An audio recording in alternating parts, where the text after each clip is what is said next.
Hey everybody, welcome back to listening to me read a book. Quick update on the day. Did more studying for my life and health insurance exam. Reconnected with a few organizations out here and hoping for good leads. Gonna just get back out there, start from ground zero. And just keep pushing the issue, keep getting licensed any way that I can to get those credentials up. It's kind of hard to just break into the business when you don't have any credentials other than your bachelor's degree. But at least people respond, right? And they give you their phone number, give them a call whenever you need it, and just get involved.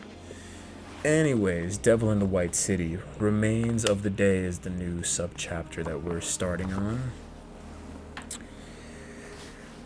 In November of 1891, Julia Connor announced to Holmes that she was pregnant.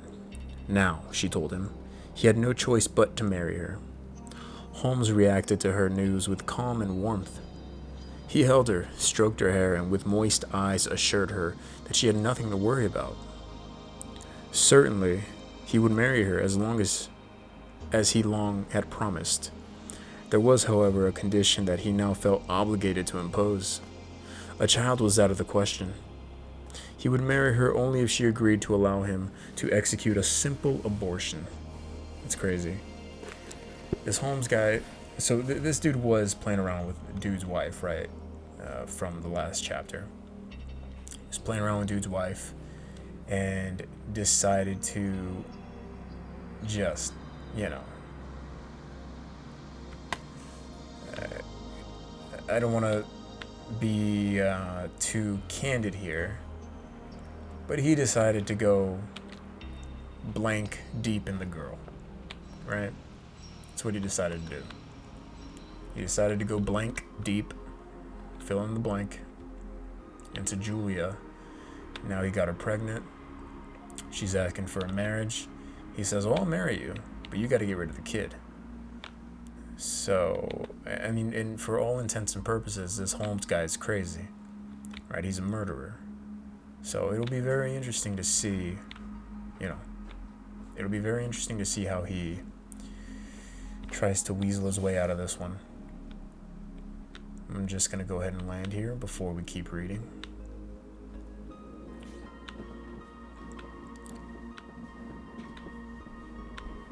If I can make it.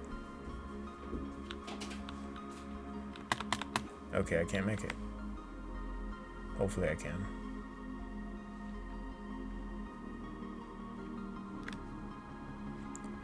See if I can make it.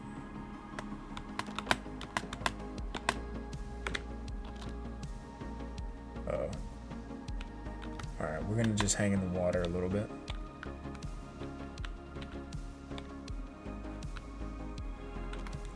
We're gonna hang somewhere.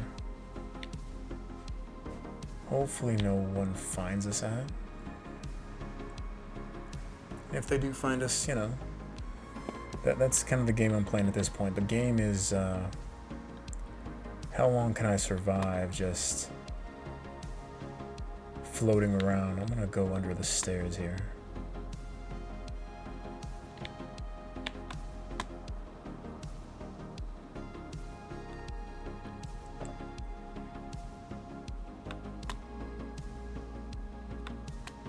All right, here we go.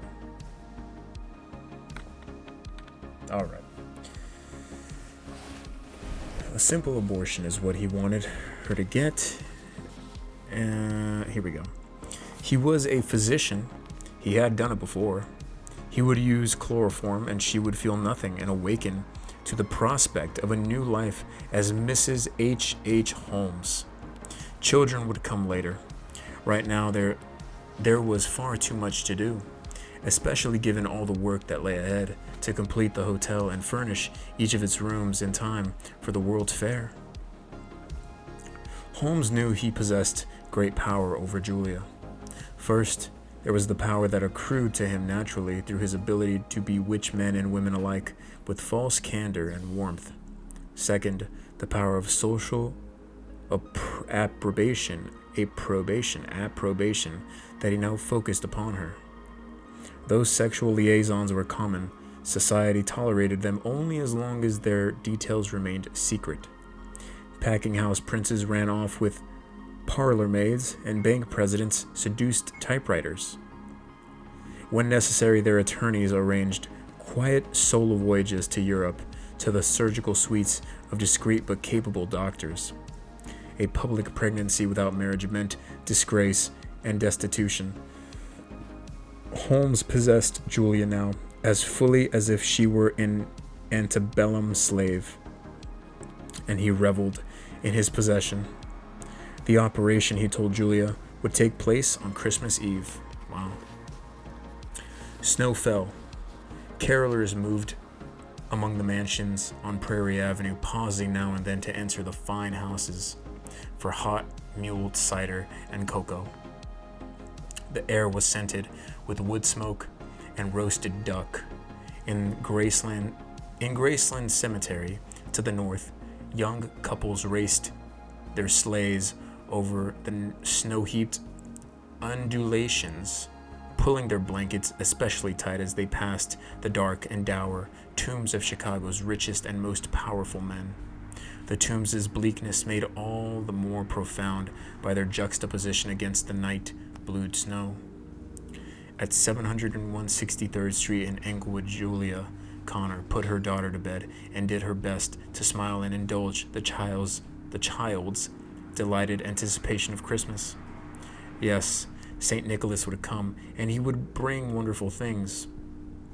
Holmes had promised a bounty of toys and sweets for Pearl, and for Julia something truly grand, beyond anything she could have received from her poor bland Ned. Outside, the snow muffled the concussion of passing horses. Trains bearing fangs of ice tore through the crossing at Wallace. Julia walked down the hall to an apartment occupied by Mr. and Mrs. John Crow. Julia and Mrs. Crow had become friends, and now Julia helped Mrs. Crow decorate a Christmas tree in the Crows' apartment, meant for Pearl as a Christmas morning surprise. Julia talked of all that she and Pearl would do the next day and told Mrs. Crow that soon she would be going to Davenport, Iowa, to attend the wedding of an older sister, an old maid, Mrs. Crow said, who to everyone's surprise was about to marry a railroad man. Julia was awaiting the rail pass that the groom was supposed to have put in the mail. Julia left the apartment late at night, in good spirits. Mrs. Crow later recalled, there was nothing about her conversation that would lead any of us to think she intended going away that night. Holmes offered Julia a cheerful Merry Christmas and gave her a hug, then took her hand and led her to a room on the second floor that he had readied for the operation. A table lay draped in white linen. His surgical kits stood open and gleaming, his instruments laid out in a sunflower of polished steel. Fearful things: bone saws, abdomen retractors, trocar and trepan. More instruments, certainly, than he really needed, and all positioned so that Julia could not help but see them and be sickened by their hard, eager gleam. He wore a white apron and had rolled back his cuffs. Possibly he wore his hat, a bowler. He had not washed his hands, nor did he wear a mask. There was no need.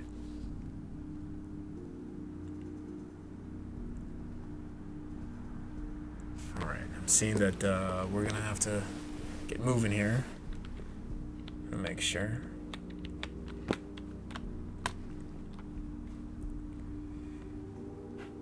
You know what? Using a medkit only requires me to click a button, so.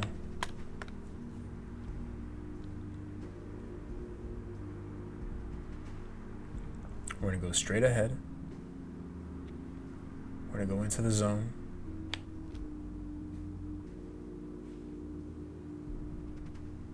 Hopefully nobody finds us. Should we do a bush play? I think a bush play is a good move. Maybe behind some rocks.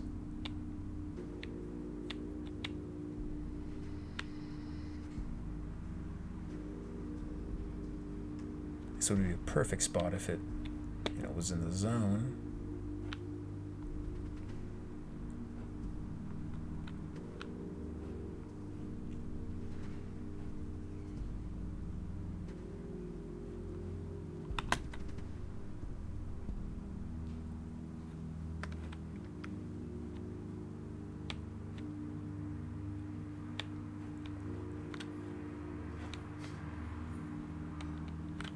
Alright, back to the crazy man performing the abortion.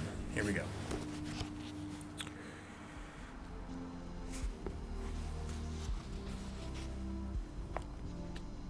She reached for his hand. There would be no pain, he assured her. She would awaken as healthy as she was now, but without the encumbrance she bore within. He pulled the stopper from a dark amber bottle of liquid and immediately felt its silvery exhalation in its own nostrils. He poured the chloroform into a bunched cloth. She gripped his hand more tightly, which he found singularly arousing. He held the cloth over her nose and mouth. Her eyes fluttered and rolled upwards. Then came the inevitable, reflexive disturbances of muscles. Like a dream of running, she released his hand and cast it away with splayed fingers. Her feet trembled as if tapping to a wildly beating drum. His own excitement rose. She tried to pull his hand away, but he was prepared for this sudden surge of muscle stimulation that always preceded stupor, and with great force clamped the cloth to her face. She beat at his arms. Slowly the energy left her, and her hands began to move in slow arcs. Oh, we gotta move again?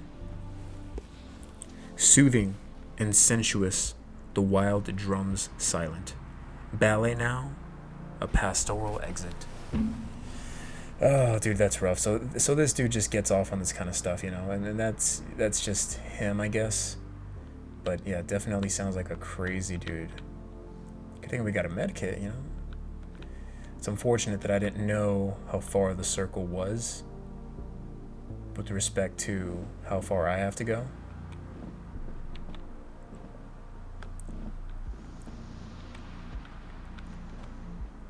But I think I can do it.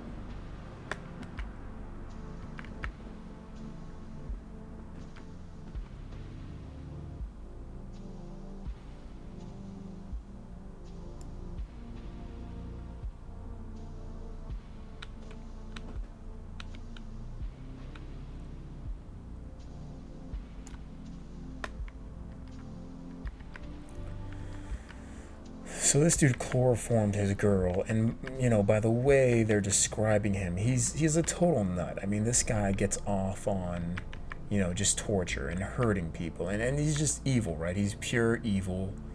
This dude probably, probably has a group of dead bodies somewhere, and that's just what he does, right? I mean, dude's just a nut. We're gonna have to move again in a minute 25, but I can keep reading for a second. He kept one hand on the cloth and with the other dribbled more of the liquid between his fingers into its folds, delighting in the sensation of frost where the chloroform coated his fingers. One of her wrists sagged to the table, followed shortly by the other. Her eyelids stuttered, then closed. Holmes did not think her so clever as to feign coma, but he held tight just the same. After a few moments he reached for her wrist and felt her pulse fade to nothing, like the rumble of a receding train. Damn. He removed the apron and rolled down his sleeve. The chloroform and his own intense arousal made him feel lightheaded. The sensation, as always, was pleasant and induced in him a warm languor, Languor, like the feeling he got after sitting too long in front of a hot stove. He stoppered the chloroform, found a fresh cloth, and walked down the hall to Pearl's room.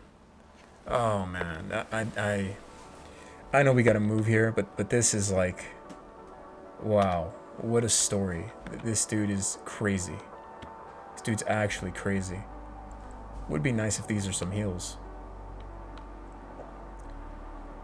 Just doing a no-kill challenge at this point, right?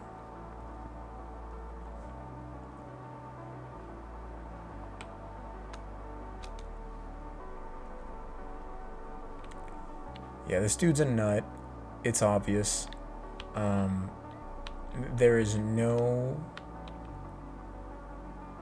way this dude does not kill her daughter right now, Pearl.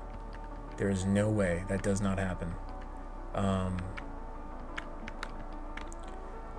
Again, I don't understand, but for whatever reason, you know, this girl was into him, so it took only a moment to bunch the fresh cloth and douse it with chloroform.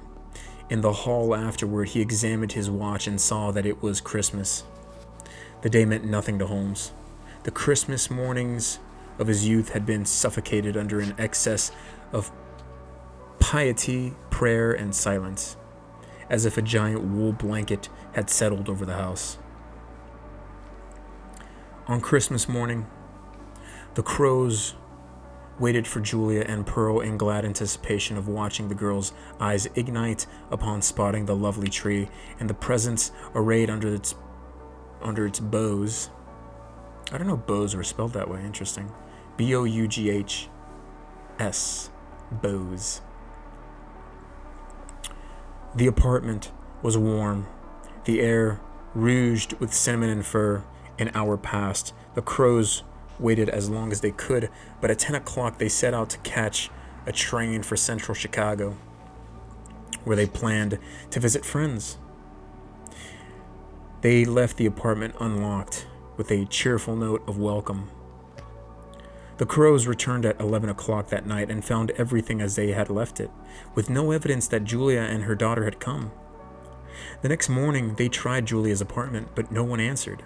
They asked neighbors inside and outside the building if anyone had seen Julia or Pearl, but none had. Okay, so this dude, his game is coming. I'm not gonna say it's coming to an end. I don't know what this guy, the way he moves. Obviously, he did certain stuff with regards to,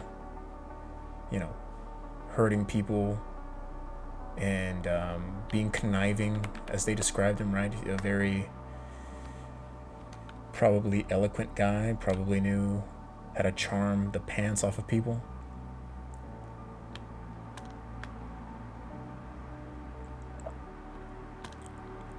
Just gonna go ahead and reposition. From the sounds of it, it sounds like this guy was very much like, obviously he's a nut. Obviously he murdered a innocent woman, her daughter, right? But still, it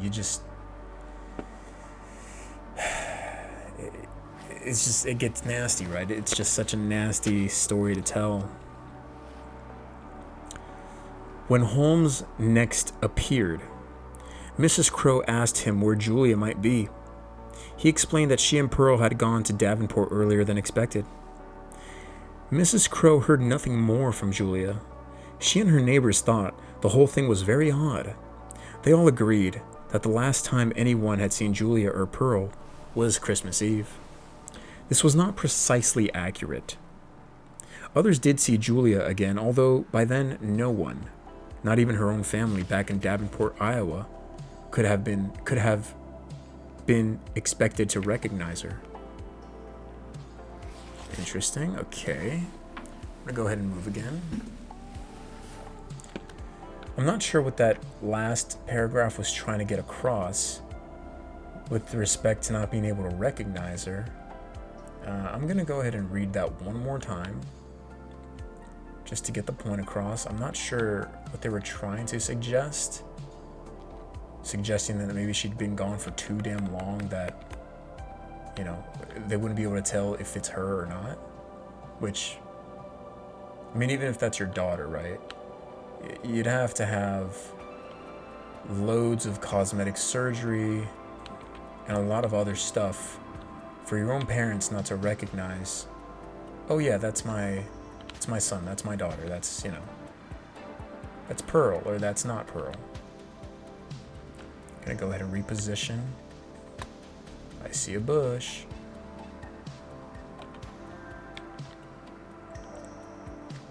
Let's kill this guy.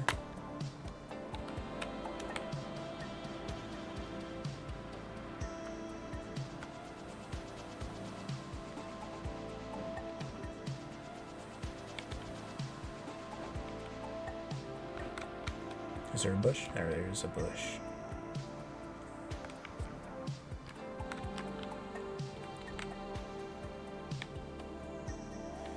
If the game is very close, I can go ahead and win it if necessary. Just after Christmas, Holmes asked one of his associates, Charles Chappell, to come to his building.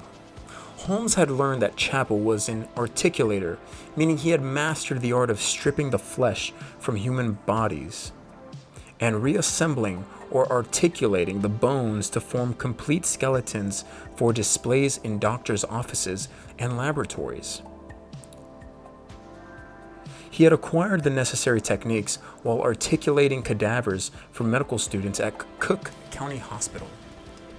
That's not crazy talk at all, right? That doesn't sound insane at all. During his own medical education, Holmes had seen firsthand how desperate schools were to acquire corpses, whether freshly dead or skeletonized. Oh, we gotta move. So this dude's a nut. This dude's an absolute nut. This dude is crazy. Let's see if I can go ahead and...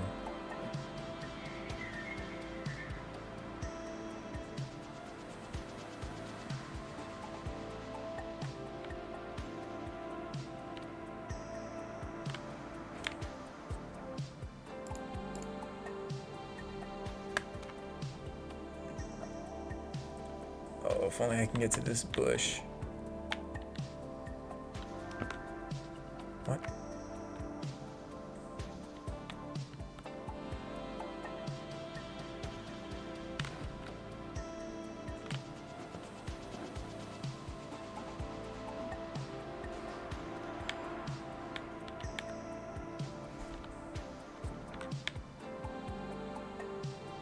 I don't dislike where I am here. This dude above me? This dude is above me. No way. No way.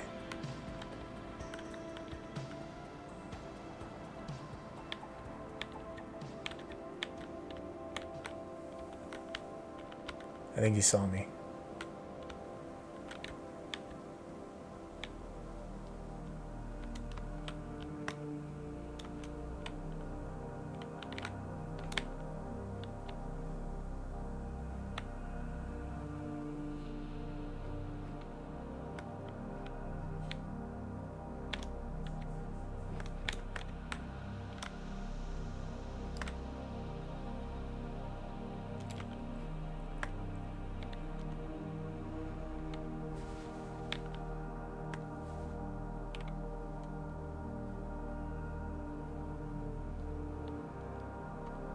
There's no way these dudes don't see me, right?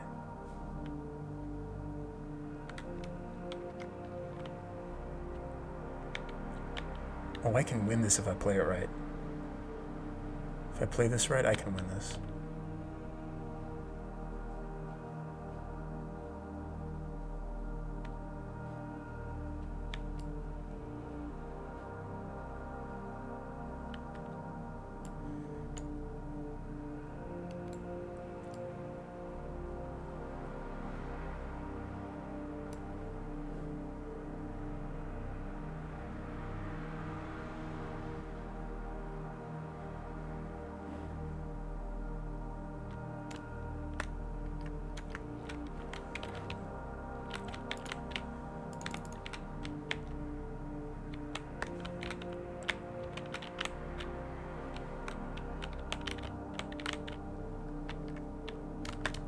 Oh, nice try, me. Nice try.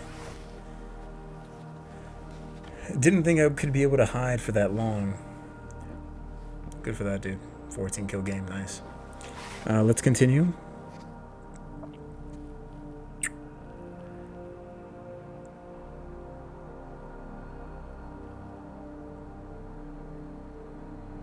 The serious, systematic study of medicine was intensifying, and to scientists, the human body was like the polar ice cap, something to be studied and explored. Skeletons hung in doctors' offices where they served as visual encyclopedias. With demand outpacing supply, the doctors established a cushion of graciously and discreetly accepting any offered cadaver. They frowned on murder as a means of harvest. On the other hand, they made little effort to explore the provenance of any one body.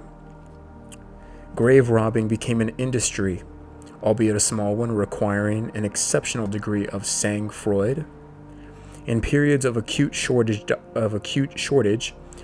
doctors themselves helped mine the newly departed. It was obvious to Holmes that even now, in the 1890s, demand remained high. Chicago's newspapers reported ghoulish tales of doctors raiding graveyards. After a foiled raid on a graveyard in New Albany, Indiana, on February 24, 1890, Dr. W.H. Wathan, head of the Kentucky Medical College, told a Tribune reporter the gentlemen were acting not for the Kentucky School of Medicine nor for themselves individually, but for the Medical School of Louisville, to which the human subject is as necessary as breath to life. Wow. So they were just justifying this shit, right? I'm going to...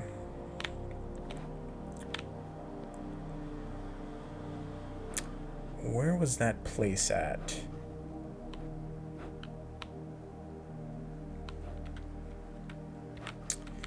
I don't know where a good place is to land.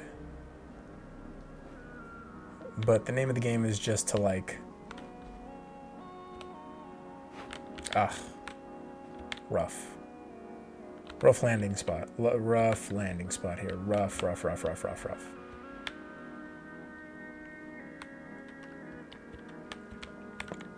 What if I landed here and somebody else had the same idea, right? They're just chilling out.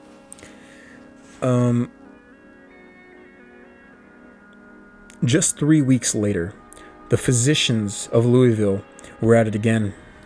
They attempted to rob a grave at the state asylum for the insane in Anchorage, Kentucky, this time on behalf of the University of Louisville. Yes, the party was sent out by us. A senior school official said, "We must have bodies, and if the state won't give them to us, we must steal them." The winter classes were large and used up so many subjects that there are none for the spring classes. He saw no need to apologize. The asylum cemetery had been robbed for years, he said, and I doubt if there is a corpse in it. I tell you, we must have bodies. You cannot make doctors without them, and the public must understand it. If we can't get them any other way, we will arm the students with Winchester rifles and send them to protect the body snatchers on their raids. Holmes had an eye for opportunity, and with demand for corpses so robust, opportunity now beckoned. He showed Charles Chapel into a second-floor room that contained a table, medical instruments, and bottles of solvents. These did not trouble Chapel, nor did the corpse on the table, for Chapel knew that Holmes was a physician. The body was clearly that of a woman. Although of unusual height, he saw nothing to indicate her identity. The body, he said, looked like that of a jackrabbit, which had been skinned by splitting the skin down splitting the skin down the face and rolling it back off the entire body. Ooh. In some places considerable of the flesh had been taken off with it. Holmes explained that he had been doing some dissections, but now had completed his research. He offered Chappell $36 to cleanse the bones and skull and return to him a fully articulated skeleton. Isn't it funny how the word articulate, like when we think of someone who's articulate, someone who reads a lot, knows how to pronounce words, is very eloquent with the things he says, and he's up to date, he's well read, he's well spoken, things, blah, blah, blah. But here, articulate means just doing this. It's unbelievable. Chappell agreed. Holmes and Chappell placed the body in a trunk lined with duck cloth. An express company delivered it to Chappell's house. Soon afterward, Chappell returned with the skeleton. Holmes thanked him, paid him, and promptly sold the skeleton to Hahnemann Medical College, the Chicago school, not the Philadelphia school of the same name, for many times the amount he had paid Chappell.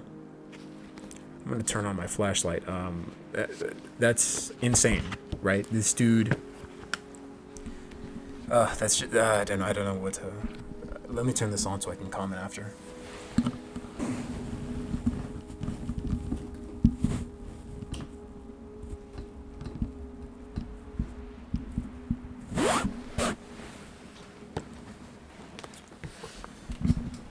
Okay, so I mean it's insane what he's doing. It's immoral. It's wrong. Yeah, poor girl. The only thing that could have avoided this was staying with her Ned, or not fooling around with this clown. It's crazy. Continuing on. In the second week of January 1892, new tenants, the Doyle family, moved into Julia's quarters in Holmes's building. They found dishes on the table and Pearl's clothes hung over a chair. The place looked and felt as if the former occupants planned to return within minutes. The Doyles asked Holmes what had happened, with his voice striking the perfect sober note. Holmes apologized for, page flip,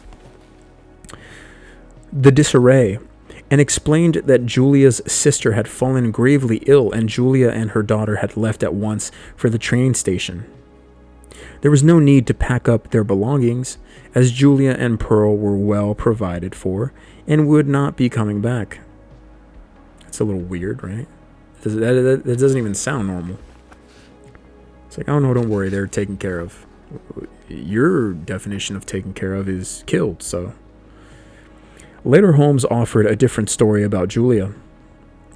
I last saw her about January 1st, 1892, when a settlement of her rent was made. At this time, she had announced, not only to me, but to her neighbors and friends, that she was going away. Although she had told everyone her destination was Iowa, in fact, Holmes said, she was going elsewhere to avoid the chance of her daughter being taken from her, giving the Iowa destination to mislead her husband. Holmes denied that he and Julia had ever engaged each other physically, or that she had undergone a criminal operation, a then current euphemism for abortion. Oh. That she is a woman of quick temper and perhaps not always of a good disposition may be true, wow. But that any of her friends and relatives will believe her to be an amoral woman or one who would be a party to a criminal act, I do not think. Jeez. That's actually scary. Wow. To think about. This dude was... I mean, he was cunning. He was absolutely cunning. That goes without saying. What are these clowns doing? I gotta make moves, man. I gotta move here. Uh-oh. Uh-oh. Uh-oh. Uh-oh.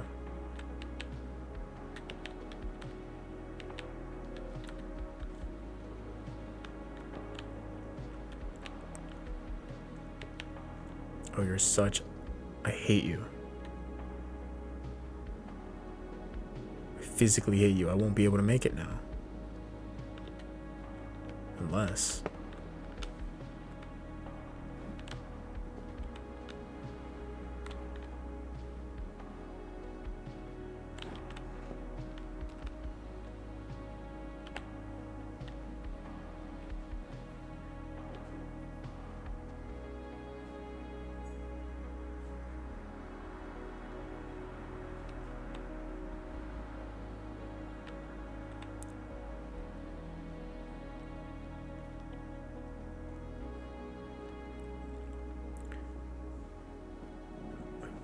I like the book's picking up a lot of pace now, so I genuinely am going to read a lot. I do hope, however, that one of these times it would be nice to win one of these games just hiding out. Not that I want to win this way. Definitely better, more effective ways to win, more entertaining ways to win. But this is purely this is reading. This gets me away from my the stuff of the day that I had to. I'm not going through anything too awful, but life is doing what life is doing, and it's not always easy. So it's good to just hang back a little bit and force yourself to change thoughts. Right? I think that's the beauty of aging. What I'm learning, right? You're going through tough things in life, and sometimes you have to force the change. You can't always. How do you say? You can't always expect the wind to blow you in the right direction. You can't expect your thoughts to just autopilot their way into a place where you're happier, where you're better, where you're better set, where you're more comfortable, where you're working towards your goals, your dreams, your aspirations. There are times for that. There are times where your thoughts kind of just go that way, but not the most reliable way of living, I don't think. I think sometimes you have to force the issue. It has to be a conscious effort to be better, even if that better is manipulated via your own efforts. Right, so just like listening to a song, you might be in the worst mood ever, but if it's your favorite song, it's a song you love, it's a song you adore, you're gonna feel a sort of way. You're forcing that feeling, because our feelings are very malleable. That's the beauty of life, right? That's why love feels so good, because although it is fleeting, it's not here forever. The fact that anybody could feel that love is just it's unbelievable. It's an unbelievable feeling, and nobody wants to give it up. That's why heartbreaks are so effing annoying, because you know what you have to do with respect to moving on, but doing it is it's a chore. It's a chore. I'm looking for a bush, if anybody's wondering. Looking for a bush here. If I find a bush, then I'm camping out and I'm good. Oh, got one. And it's in zone. Let's go.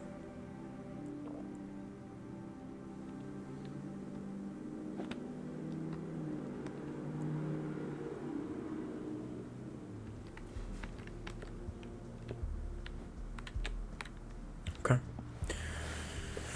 Continuing on. So this is the next subchapter. This final subchapter we just read ends with him obviously killing both Julia and Pearl, skinning them alive, or skinning Julia alive at least. I don't know what happened to Pearl. Julia is now a skeleton. His business associate got paid off, and that's all she wrote, right? But this next subsection is A Gauntlet Dropped. And it begins 1892, broke cold. With 6 inches of snow on the ground and temperatures falling to 10 degrees below zero. Certainly not the coldest weather Chicago had ever experienced, but cold enough to clot the valves of all three of the city water system's intake valves and temporarily halt the flow of Chicago's drinking water. Despite the weather, work at Jackson Park progressed. Workers erected a heated, movable shelter that allowed them to apply staff to the exterior of the mines building, no matter what the temperature. The women's building was nearly finished. All its scaffolding gone, the giant manufacturers and liberal arts building had begun rising above its foundation. In all, the workforce in the park numbered 4,000. The tanks included a carpenter and furniture maker named Elias Disney, who in coming years would tell many stories about the construction of this magical realm besides the lake. His son, Walt, would take note. What do you know? What do you know? Disney, huh? Beyond the exposition's 8-foot fence and its 2 tiers of barbed wire, there was tumult. Wage reductions and layoffs stoked unrest among workers nationwide. Unions gathered strength. The Pinkerton National Detective Agency gained revenue. A rising union man named Samuel Gompers stopped by Burnham's office to discuss allegations that the exposition discriminated against union workers. Burnham ordered his construction superintendent, Dion Geraldine, to investigate. As labor strife increased and the economy faltered, the general level of violence rose. In taking stock of 1891, the Chicago Tribune reported that 5,906 people had been murdered in America, nearly 40% more than in 1890. The increase included Mr. and Mrs. Borden of Falls River, Massachusetts. Jeez, man. Oh, we gotta move. Interesting. So the fair is getting done. It's getting done, rather effectively now, but now people are complaining about their wages. They're complaining about, obviously these things matter. I'm not going to act like they don't matter, but they're definitely, when you're in a position to complain about your wages, it's not the worst position in the world to be in, but at this point, it's also causing a lot of pain and agony because I'm assuming competition is rough to get this, how do you say, expo up and running. And in order to get your workers working more efficiently, more effectively, well, you have to pay them. And you're not paying them appropriate wages, or maybe you're not paying the union workers appropriate wages, so they're starting to rebel against the system that they're, actively working for. We got to make that move. Wow. That is a big move to make. That is a big move to make. I can make it. So I'm very interested, just kind of like thoughts away from the specific chapter. I'm very interested to see how this Holmes character connects to the fair in a general sense, right? Obviously, these are 2 subplots, but this Holmes guy is just, this dude is picking up steam. He's not slowing down. He's an absolute assassin with no regard for human life, be it adult, child, lover. He does not care. He is not, he's not sweating this, if you will. Anybody see a bush? Anybody sees a bush, let your boy know.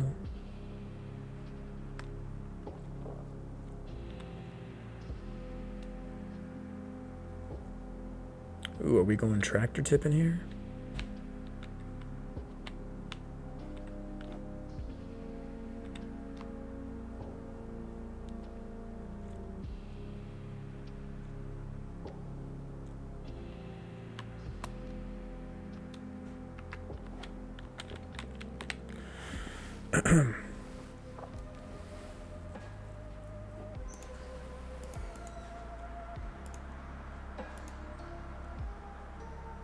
Hoping that does something.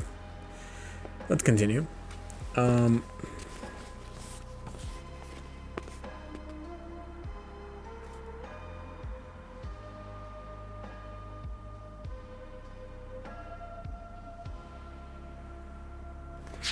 next page. Sorry about that. Just gotta check.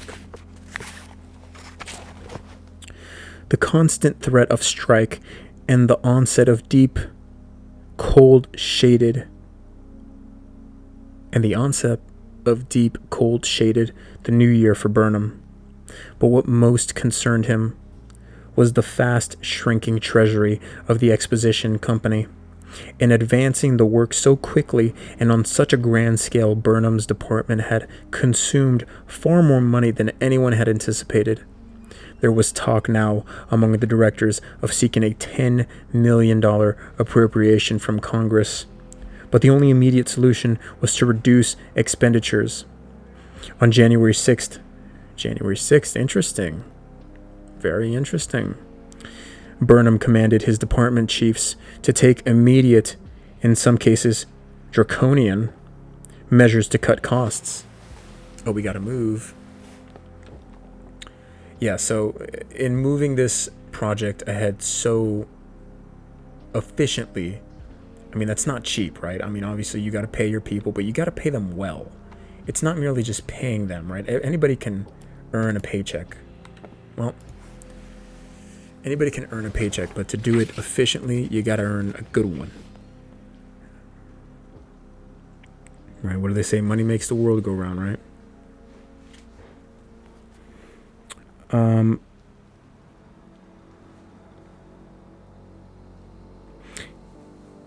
He ordered his chief draftsman, in charge of exposition work underway in the attic of the rookery, to fire at once any man who did inaccurate or slouchy work, or who failed to do more than his full duty.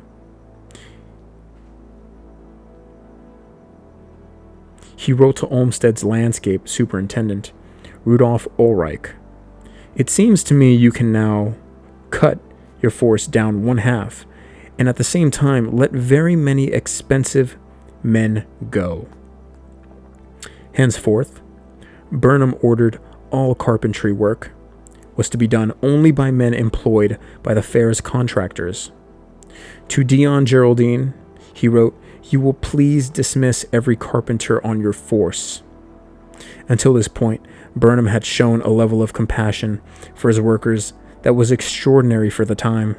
He had paid them even when illness or injury kept them out of work, and established an exposition hospital that provided free medical care. He built quarters within the park where they received 3 large meals a day and slept in clean beds in well-heated rooms. I mean, back in the day, I can assume that was such a privilege. God bless him.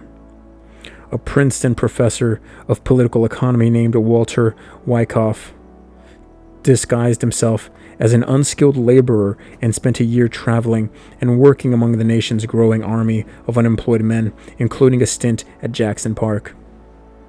Guarded by sentries and high barriers from unsought contact with all beyond, great gangs of us healthy, robust men live and labor in a marvelous artificial world. He wrote, "No sight of misery disturbs us, nor of despairing poverty, out in vain search for employment. We work our 8 hours a day in peaceful security and in absolute confidence of our pay." But now even the fair was laying off men, and the timing was awful. With the advent of winter, the traditional building season had come to an end. Competition for the new jobs available had intensified as thousands of unemployed men from around the country, unhappily bearing the label hobo, derived possibly from the railroad cry, "Ho boy," converged on Chicago in hopes of getting exposition work. The dismissed men, Burnham knew, faced homelessness and poverty. Their families confronted the real prospect of starvation. But the fair came first. Jeez. Yeah, I mean, these dudes, you know, these were real men, man. They were working hard, and they were not exactly going to, you know, accept suffrage. They were going to work. One way or another, they were going to work. They were not going to let themselves go down without a fight. And, geez, that's rough, man. Just to have decent living conditions, you know, something like air conditioning or 3 meals a day, that's such a privilege. You know, God bless him. It really does put things into perspective sometimes, right? I mean, I'm going through my own little mini hell right now, and it's always a good reminder that my problems are like nothing. You know, I can handle my problems. I just got to get out of my own head and into the material world and lock it in. You know, do a little people searching, gain some connections, one step at a time. You know, so let's continue. The absence of an Eiffel Challenger continued to frustrate Burnham. Proposals got more and more bizarre. One visionary put forth a tower 500 feet taller than the Eiffel Tower, but made entirely of logs, with a cabin at the top for shelter and refreshment. The cabin was to be a log cabin. If an engineer capable of besting Eiffel did not step forward soon, Burnham knew there simply would not be enough time left to build anything worthy of the fair. Somehow he needed to rouse the engineers of America. The opportunity came with an invitation to give a talk to the Saturday Afternoon Club, a group of engineers who had begun meeting on Saturdays at a downtown restaurant to discuss the construction challenges of the fair. There was the unusual meal in multiple courses, with wine, cigars, coffee, and cognac. At one table sat a 33-year-old engineer from Pittsburgh who ran a steel inspection company that had branch offices in New York and Chicago, and that already possessed the exposition contract to inspect the steel used in the fair's buildings. He had an angular face, black hair, a black mustache, and dark eyes, the kind of looks soon to be coveted by an industry that Thomas Edison was just then bringing to life. He was eminently engaging and social, and he had a keen sense of humor, his partner wrote. In all gatherings, he at once became the center of attraction, having a ready command of language and a constant fund of amusing anecdotes and experiences. Like the other members of the Saturday Afternoon Club, he expected to hear Burnham discuss the challenges of building an entire city on such a short schedule. But Burnham surprised him. After asserting that the architects of America had covered themselves with glory through their exposition designs, Burnham rebuked the nation's civil engineers for failing to rise to the same level of brilliance. The engineers Burnham charged had contributed little or nothing, either in the way of originating novel features or of showing the possibilities of modern engineering practice in America. Sorry, my light is on, but it's not that bright. A tremor of displeasure rolled through the rooms. Some distinctive feature is needed, Burnham continued.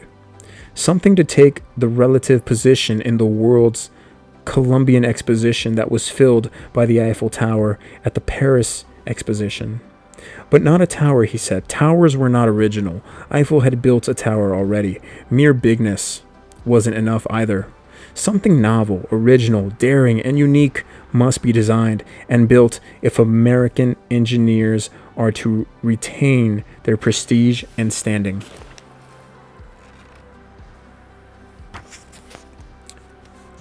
Some of the engineers took offense.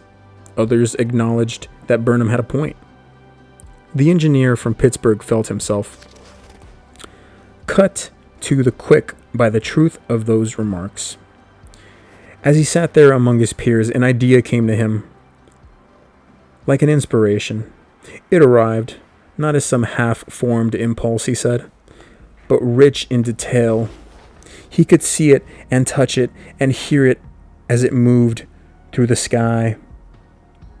There was not much time left, but if he acted quickly to produce drawings and managed to convince the fair's Ways and Means Committee of the idea's feasibility, he believed the exposition could indeed out-Eiffel Eiffel. And if what happened to Eiffel happened to him, his fortune would be assured. Interesting. So just to recap that subsection, we're going to keep reading, but to recap that subsection, they're seeing a lot of ideas getting thrown out, but none of them are, really standing out. None of them are saying, this dude is absolutely the best engineer, the best architect, or giving us the best idea to build something at the center of this fair, which is going to be a key piece of the entire exposition, I would assume. Where they go from here, let's find out.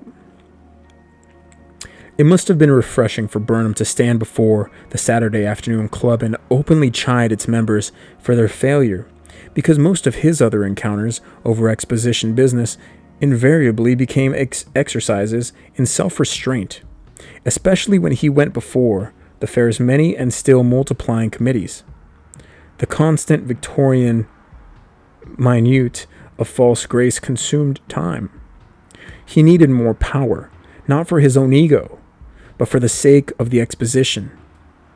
Unless the pace of decision-making accelerated, he knew the fair would fall irreplaceably behind schedule. Yet if anything, the barriers to efficiency were increasing in size and number. The exposition company's shrinking war chest had driven its relationship with the National Commission to a new low, with Director General Davis arguing that any new federal money should be controlled by his commission. The commission seemed to form new departments every day, each with a paid chief.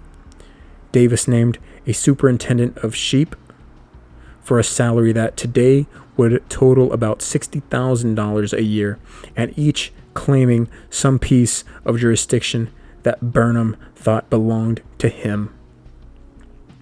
Soon, the struggle for control distilled to a personal conflict between Burnham and Davis. Its primary battlefield, a disagreement over who should control the artistic design of exhibits and interiors. Burnham thought it obvious that the territory belonged to him. Davis belonged otherwise. At first, Burnham tried the oblique approach.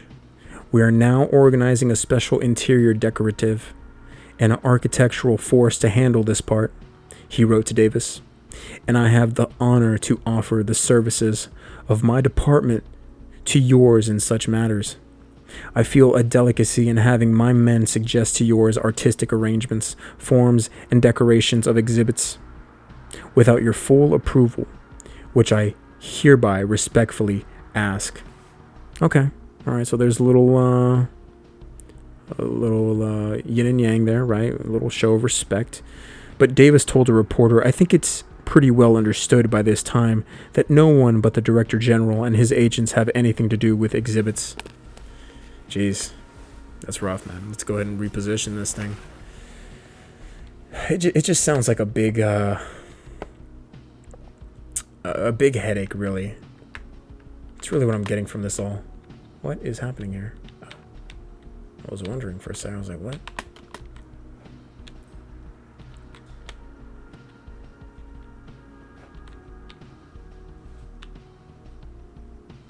I would hate to have to go down here.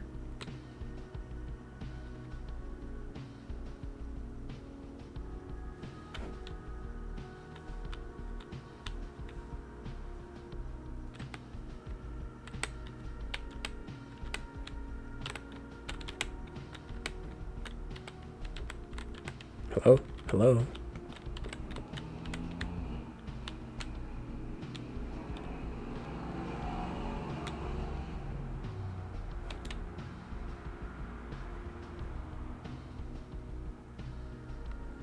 Just gonna reposition. I mean, we're gonna have to reposition as best as we can, given... Oh my gosh, if I can reposition with the drill, someone's gonna see me here. But I gotta run for it. Don't want to have to fight. Don't want to have to deal with all that jazz. I just really want to reposition back into a bush.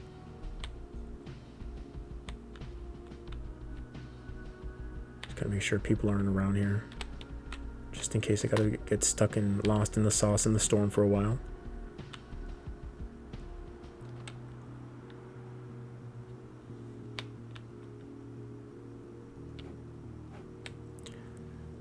So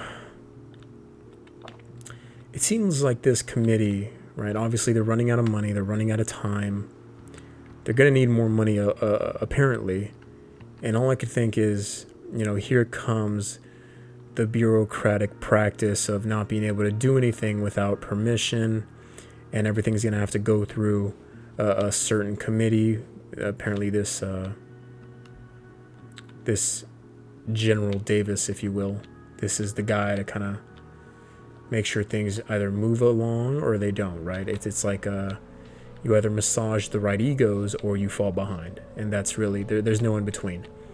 And Burnham is not exactly too keen on that, which I can understand because, again, this exposition is not to be something that's just small fries, right? It's not meant to be something that's nothing. This is meant to be something that's massive, absolutely massive in scale, massive in impact, and they're not doing it for him, and that's just rough.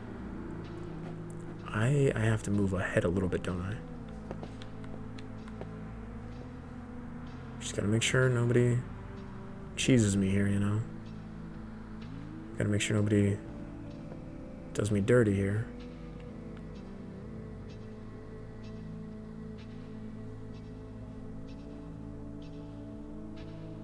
Because I really don't have any more bushes to move to. Unless I move this way.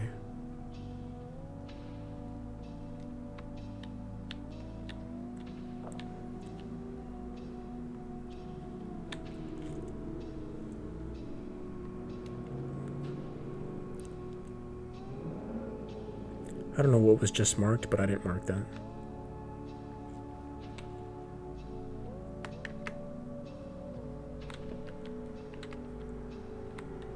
Okay, I think we're okay for now.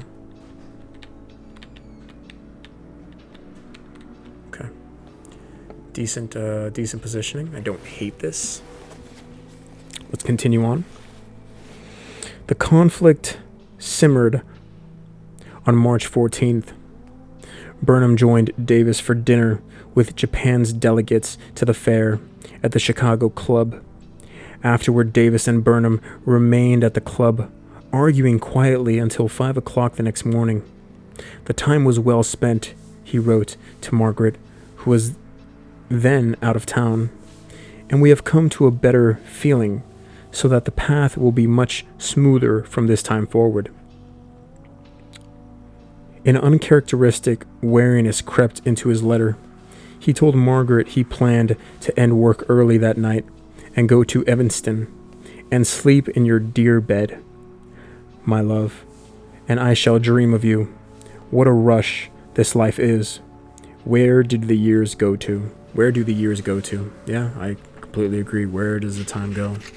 They say time flies, but I don't know. I feel like I don't think time flies. I think we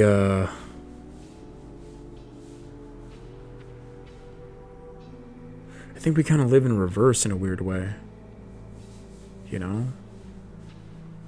We start at death and we look back at life, and yet it keeps going forward. Doesn't that suggest something different? We can have memories. So it's obvious that time is not, this thing that we can't figure out. We can figure it out. It's just not something we can figure out in words. It's something we have to kind of live. It's not. I don't even know how to paint this, man. I'm usually good at painting pictures for situations that are rather complex in a simple fashion, but this is like, it's time. What is time? Time is...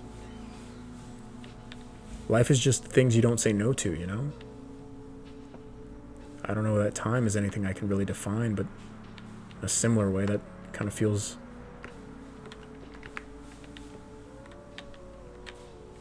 That's a bot.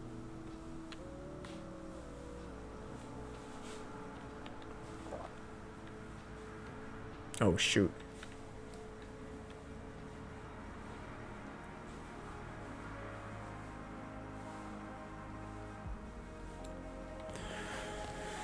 Where do the years go?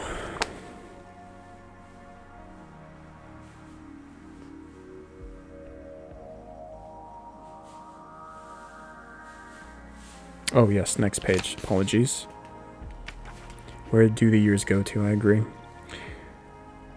There were moments of grace. Burnham looked forward to evenings on the grounds when his lieutenants and visiting architects would gather for dinner at the shanty and converse into the night in front of Burnham's immense fireplace.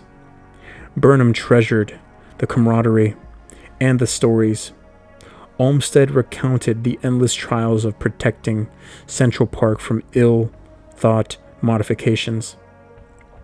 Colonel Edmund Rice, chief of the Exposition's Columbian Guard, described what it was like to stand in a shaded wood at Gettysburg as Pickett launched his men across the intervening field. Late in March of 1892, Burnham invited his sons to join him at the shanty for one of their periodic overnight stays. They failed to arrive at the scheduled time. At first, everyone attributed their absence to a routine railroad delay, but as the hours passed, Burnham's anxiety grew. He knew as well as anyone that train wrecks in Chicago were nearly a daily occurrence. Oh no. Darkness began to fall, but at last the boys arrived. Nice. Their train had been held up by a broken bridge on the Milwaukee and St. Paul line. They reached the shanty, Burnham wrote to Margaret, just in time to hear Colonel Rice tell some yarns about the war and life in the plains among the scouts and Indians. As Burnham wrote this letter, his sons were near at hand. They are very happy to be here and are now looking at the large photographic album with Mr. Geraldine. The album was a collection of construction photographs taken by Charles Dudley Arnold, a photographer from Buffalo, New York, whom Burnham had hired as the fair's official photographer. Arnold also was present, and soon the children were to join him in a sketching session. Burnham closed, "We are all well and satisfied with the amount and variety of work our good fortune has given us to do. Such peaceful intervals never lasted long." I can imagine. Such, you want things to go your way, and they're going your way, and you just gotta embrace it when it's working right, and understand that it's not always gonna be that way. Even if you do wish it would be nice, but things do in fact happen. Changes do in fact take place. So I can understand the spirit behind that point that was just made. Alright, we're gonna have to move. Let's go ahead and reposition this. What do we got? 8 people left.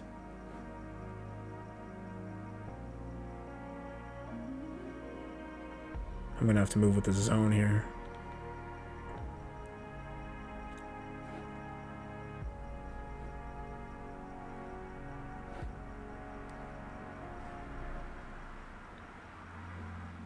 Got a car up there.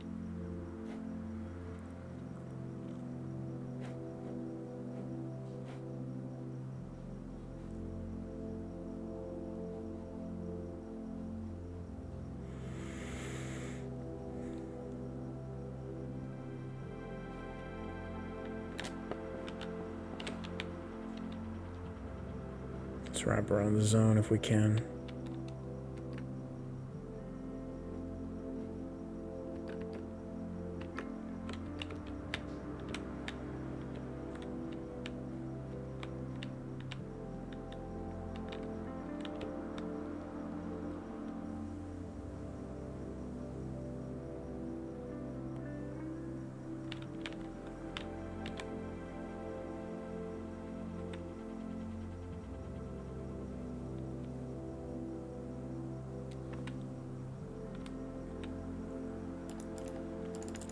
Oh. Oh, wait, I forgot I was at, like, no health. Oh, gosh, what a good try. It's more of a peaceful way to play, you know, where you're just kind of not really trying to play, but you're involved in some sort of way, in your own weird little way. The conflict between Burnham and Davis again flared to life. The directors of the exposition company did decide to seek a direct appropriation from Congress, but their request triggered a congressional investigation of the fair's expenditures. Burnham and President Baker expected a general review, but instead found themselves grilled about the most mundane expenses. For example, when Baker listed the total spent on carriage rental, the subcommittee demanded the names of the people who rode in the carriages. At one session in Chicago, the committee asked Davis to estimate the final cost of the exposition. Without consulting Burnham, Davis gave an estimate 10% below the amount Burnham had calculated for President Baker, which Baker had then included in his own statements to investigators. Davis's testimony carried with it the unstated accusation that Burnham and Baker had inflated the amount of money needed to complete the fair. Wow.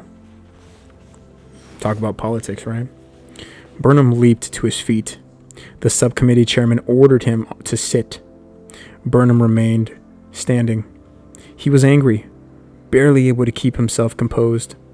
Mr. Davis had not been to see me or any of my people, he said, and any figures he had given, he has jumped at. He knows nothing about the matter. His outburst offended the subcommittee's chair. I object to any such remarks addressed to a witness before this committee, the chairman said, and I will ask that Mr. Burnham withdraw his remark. At first, Burnham refused. Then reluctantly he agreed to withdraw the part about Davis knowing nothing. But only that part. He did not apologize. And that's back in the day. That's when, your word meant something. The committee left for Washington to study the evidence and report on whether an appropriation was warranted. The congressmen, Burnham wrote, are dazed with the size and scope of this enterprise. We gave them each a huge pile of data to digest, and I think their report will be funny, because I know that months would not be enough time for me to work out a report, even with my knowledge. On paper at least, the fair's midway plaisance began to take shape. Professor Putnam had believed the midway ought first and foremost to provide an education about alien cultures. Yeah, not racist at all. Alien cultures. Oh, look at that. I like that loading screen. That's cool. Alien cultures. Saul Bloom felt no such duty. The midway was to be fun, a great pleasure garden stretching for more than a mile from Jackson Park all the way to the border of Washington Park. It would thrill, titillate, and if all went well, perhaps even shock.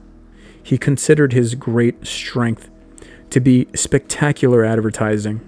He placed notices in publications around the world to make it known that the Midway was to be an exotic realm of unusual sights, sounds, and scents. There would be authentic villages from far-off lands inhabited by authentic villagers, even pygmies, if Lieutenant Schufelt succeeded. Bloom recognized also that a Caesar of the Midway, he no longer had to worry about seeking a concession for his Algerian village. He could approve the village himself. He produced a contract and sent it off to Paris. Okay. Okay. Let's see what they're doing there.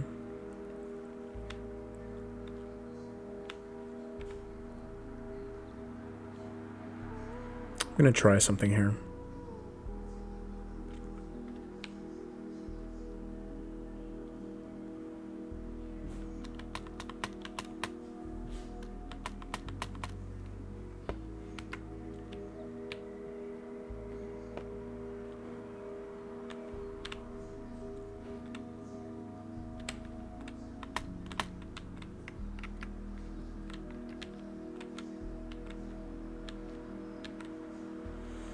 Alright, let's hope that goes well.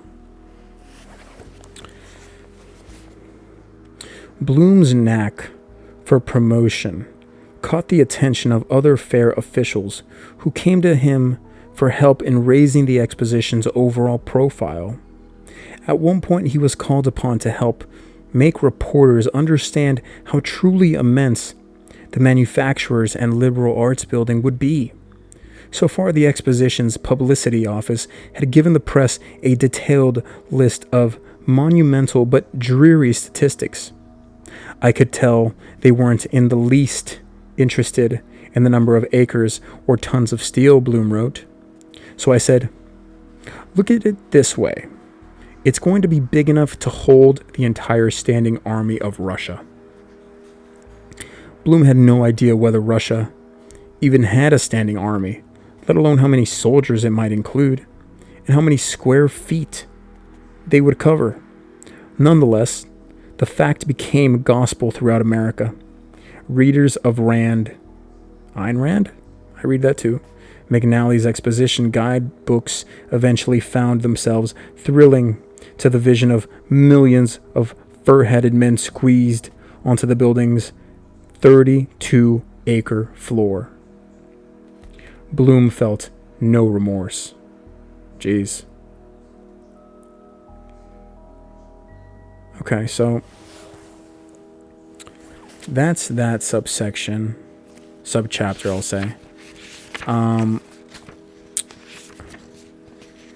We're going to go ahead and read the next one. I just want to double check that, oh, they pinged me? Oh, no. Alright, well, this is doomed. Tried my best. What's up, dude? Uh-oh. I should probably get out of here, shouldn't I?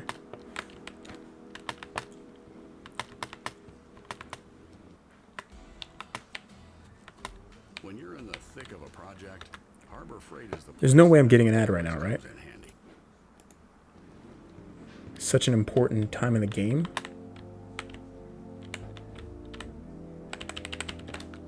Got a blast.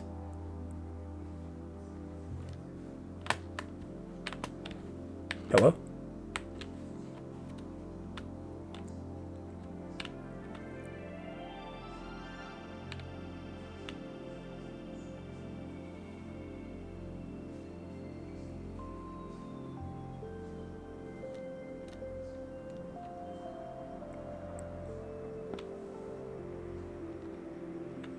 This will be my place of shelter for now.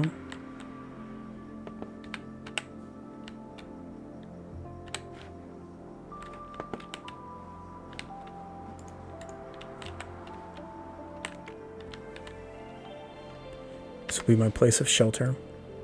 I'm gonna go ahead and check on an upload that I have coming up.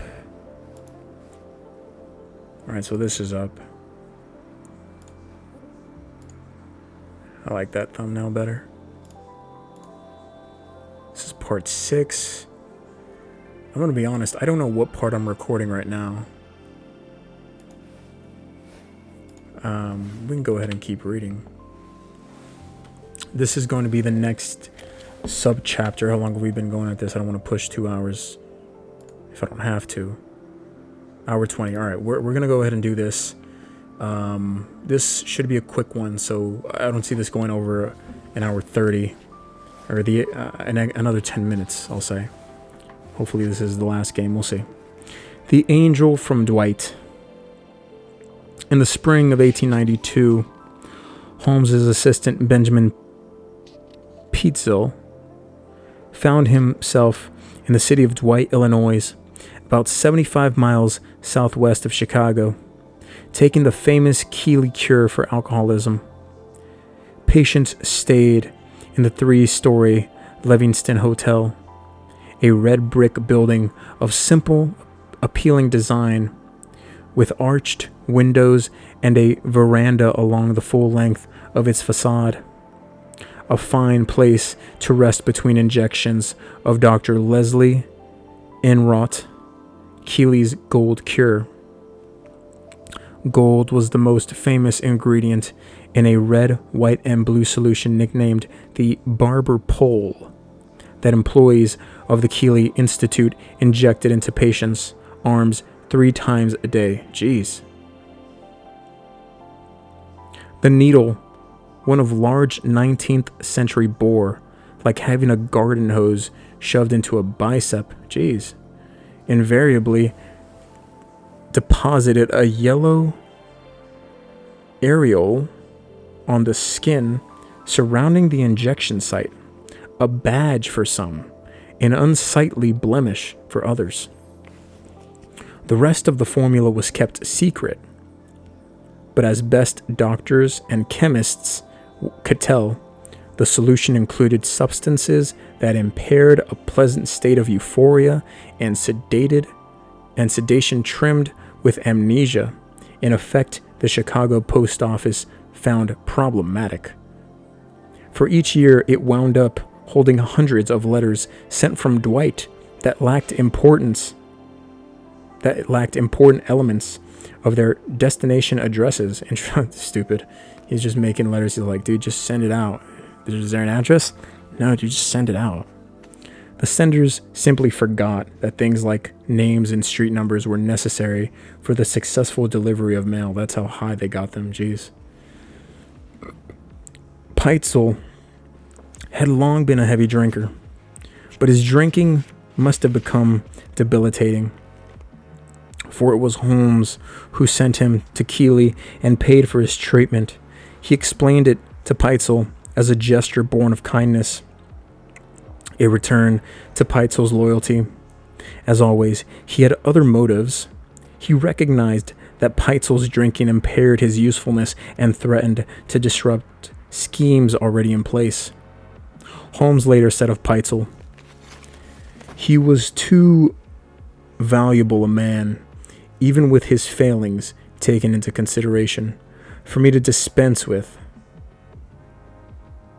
It's likely Holmes also wanted Peitzel to gather whatever intelligence he could about the cure and its labeling, so that he could mimic the product and sell it through his own mail-order drug company later. Later, indeed, Holmes would establish his own curative spa on the second floor of his Englewood building and call it the Silver Ash Institute. Are we just going to act like this dude didn't get caught, with the murder of the 2 young women? Or whatever. The Keeley cure was amazingly popular. Thousands of people came to Dwight to shed their intemperate ways. Many thousands more bought Dr. Keeley's oral version of the cure, which he marketed in bottles so distinctive that he urged purchasers to destroy the empties, to keep unscrupulous companies from filling them with their own concoctions. Interesting. So this dude was a bootlegger, and from the looks of it, a pretty successful one. Every day, Peitzel joined 36 other men in the daily ritual of passing through the line to receive his injections. Women received theirs in their own rooms and were kept separated from the men to protect their reputations. In Chicago, hostesses always knew when a guest had taken the cure, because upon being offered a drink, those guests invariably answered, "No, thank you. I've been to Dwight." Isn't it funny? This is just, something I'm catching on to. Isn't it funny how women's reputations are such valuable possessions, but men are valuable without all that protection, right? The essence behind, the spirit behind what they're trying to tell me when I'm reading this is, yeah, women are pretty effing important, and men, we don't really care what happens with the men. We just kind of want to, whatever the men have to go through, the men have to go through, and that's just that. There's really no question about it.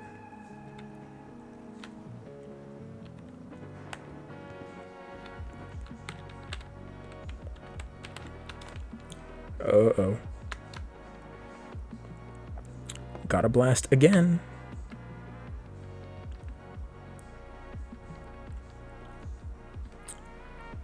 I just think it's funny how, the girls got to have their reputations protected and the fellas, it's like, screw them, who cares?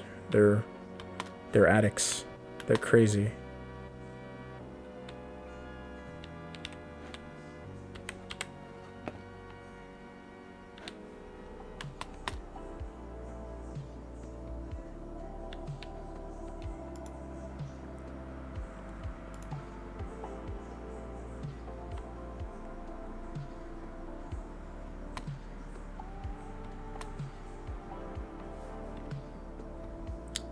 Anybody see a bush, let your boy know.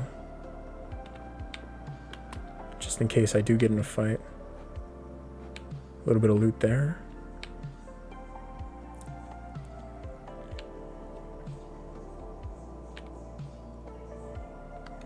Oh geez, they're still in the bank. I can chill out here for a while. I'm not complaining.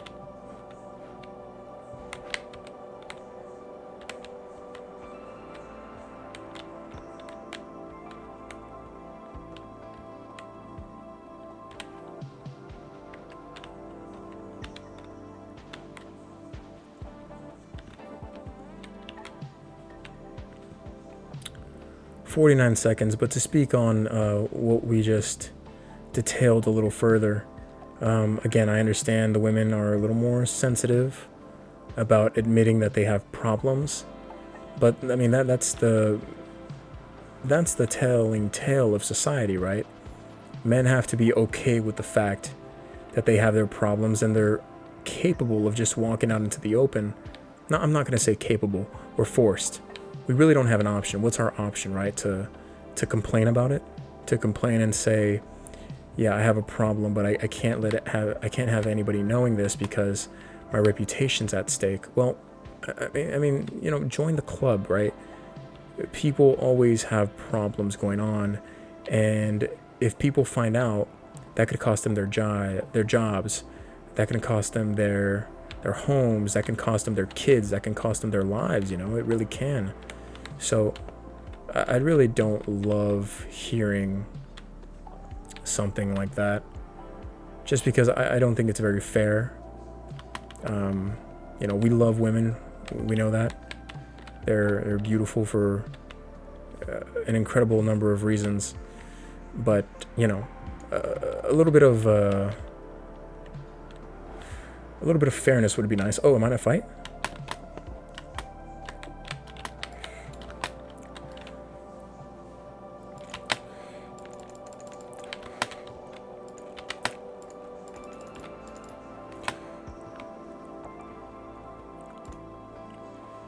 Dude, if I pulled out the SMG for a second, that dude is dead. For a second. I don't know what I hit him with the shotgun for.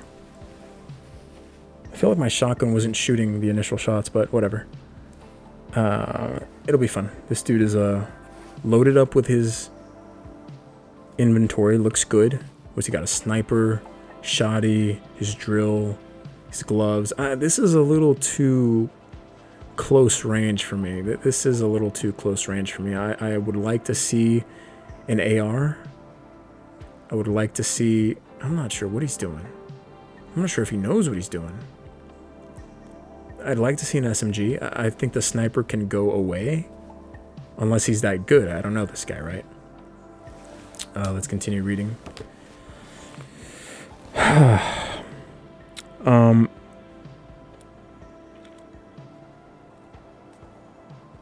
Peitzel returned to Englewood in April. The psychotropic powers of Keeley's injections may account for the story Peitzel now told Holmes of how at Keeley he had met a young woman of great beauty. To hear him tell it, preternatural beauty. Preternatural. I've never heard of that. Preternatural. Preternatural? Named Emile Sigrand. She was blonde, 24 years old, and since 1891 had worked as a stenographer in Dr. Keeley's office. Peitzel's almost hallucinatory description must have tantalized Holmes, for he wrote to Sigrand and offered her a job as his personal secretary at twice the salary she was making in Keeley. Alright, so this dude just had an appetite for destruction. A flattering offer, as a member of the Sigrand family later described it. Emile accepted without hesitation. The Institute had a certain cachet, but the village of Dwight was no Chicago. To be able to earn twice her salary and live in that city of legendary glamour and excitement with the World's Fair set to open in a year made the offer irresistible. She left Keeley in May, bringing along her $800 in savings. Upon arriving in Englewood, she rented rooms in the boarding house near Holmes's building. Peitzel had exaggerated Emile's beauty. Emmeline, her name is Emmeline, sorry. Emmeline's beauty. Holmes saw, but not by much. She was indeed lovely, with luminous blonde hair. Immediately Holmes deployed his tools of seduction, his soothing voice and touch and frank blue gaze. He bought her flowers and took her to the Timmerman Opera House down the block. He gave her a bicycle. They spent evenings riding together on the smooth macadam at Yale and Harvard streets. The picture of a happy young couple, blessed with looks and money. White peak hats with black watered ribbon bands and a couple of knife feathers set at the side are the latest novelty for women cyclists, the Tribune Society column observed. As Emmeline became more accustomed to her quote-unquote wheel, a term everyone still used even though the old and deadly huge-wheeled bicycles of the past had become thoroughly obsolete, she and Holmes took longer and longer rides, and often rode along the willowed midway to Jackson Park to watch the construction of the World's Fair, where inevitably they found themselves among thousands of other people, many of them also bicyclists. On a few Sundays, Emmeline and Holmes rode into the park itself, where they saw that construction was still in its early phase. A surprise, given the rapid onset of the fair's two most important deadlines, Dedication Day and Opening Day. Much of the park was still barren land, and the biggest building, manufacturers and liberal arts, was barely underway. A few buildings had advanced at a far greater pace and appeared to be more or less complete, in particular the Mines Building and the Women's Building. There were so many distinguished-looking men in the parks these days, statesmen, princes, and architects, and the city's industrial barons. Society matrons came as well to attend meetings of the Board of Lady Managers. Mrs. Palmer's great black carriage often came roaring through the fair's gate, as did the carriage of her social opposite, Carrie Watson, The Madame, her coach distinctive for its gleaming white enamel body and yellow wheels, and its black driver in scarlet silk.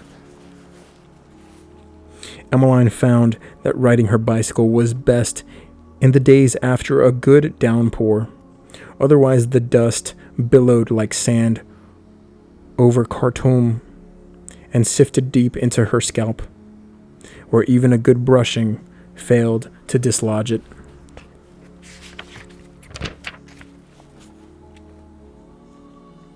One afternoon, you know what? We're gonna watch this ending of the game, then we're gonna keep reading for the next game. The next game will be the last. Yeah, it'll be the last, but we're gonna watch this end game here. We're jumping on board with I don't even know what this cartoon is. I know it's a cartoon. This isn't Rick and Morty. This is Gumball. I don't think this is Gumball. What's this fucker's name, man? I don't know what this guy's name is.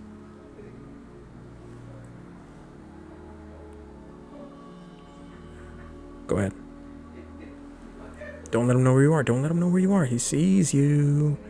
You're not hiding in that bush no more. Great move. Pick him up. Pick up Karibo. Great move. No, oh, I don't know about that. I don't know about that. I don't know about that. I don't know about that. Is this an ad again? What is this? Dude, no way. No way I'm missing out on Gumball because of this. No way, right? Gumball wins. Alright, Gumball wins that fight. How he won that fight, it's obvious. He used his gloves. He 360 pump and dumped that guy in the face. Alright, so this guy's got the Midas Touch gun. He's got the pump and dump in, in Ghost Rare, whatever the hell that is. And Yu-Gi-Oh! Rare. Oh, you saw him to your right, your right, your right, your right, your right. Go ahead. Ooh. Alright. Homie's working with the bat. Yeah, pump and dump is the right move. Right move. Good movement. Good movement. Good movement. Don't know if you know where he is. No. You might want to stay up top. Oh. Good moves. Good moves. You win. Nice. This dude didn't even have a chance to get his weapon out. Congrats to, I don't know, Gumball. I have no clue what this cartoon is. World of Warcraft. I don't know. I know this is a new character. I know it's something. I have no clue what it is. And let's finish up this last subchapter. One afternoon, as Emmeline sat before her typewriter in Holmes's office, a man entered looking for Holmes. He was tall, with a clean jaw and a modest mustache, and wore a cheap suit. In his 30s, good-looking, in a way, but at the same time self-effacing and plain. Though at the moment he appeared to be angry, he introduced himself as Ned Connor. Ooh. And said he had once run the jewelry counter in the pharmacy downstairs. He had come to discuss a problem with a mortgage. She knew the name, had heard it somewhere, or seen it in Holmes's papers. She smiled and told Ned that Holmes was out of the building. She had no idea when he would return. Could she help? Ned's anger cooled. He and Emmeline got to talking about Holmes. As Ned later recalled, Ned watched her. She was young and pretty, a handsome blonde, as he later described her. She wore a white shirtwaist and a black skirt that accentuated her trim figure, and she was seated beside a window, her hair condensed with the sunlight. She sat before a black Remington, new, and doubtless never paid for. From his own hard experience and from the look of adoration that entered Emmeline's eyes when she spoke of Holmes, Ned guessed her relationship involved a good deal more than typewriting. Later he recalled, I told her I thought he was a bad lot, and that she had better have little to do with him and get away from him as soon as possible. For the time being, at least, she ignored his advice. The poor girl, man. That she was in love, man. She was in love. She was in love with the guy. He was the quintessential photo perfect American boy, right? He had it all. Only one thing behind the scenes she didn't account for. The boy, in fact, was nuts. Absolutely nuts. Where you landing at, homie? Oh no. Oh no. Oh no. I gotta survive this a little bit so I can...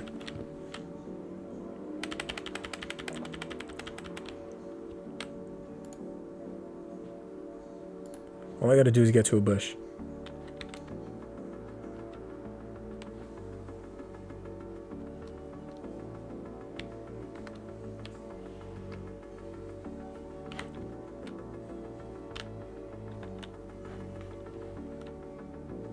Alright, I think we're okay.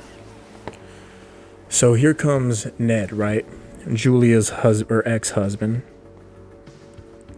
On May 1st, 1892, a doctor named M.B. Lawrence and his wife moved into a 5-room apartment in Holmes's building, where they often encountered Emmeline.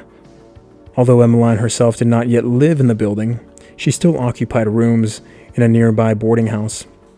She was one of the prettiest and most pleasant young women I ever met, said Dr. Lawrence, and my wife and I learned to think a great deal of her. We saw her every day, and she often came in for a few minutes. Chat with Mrs. Lawrence. The Lawrences, sorry.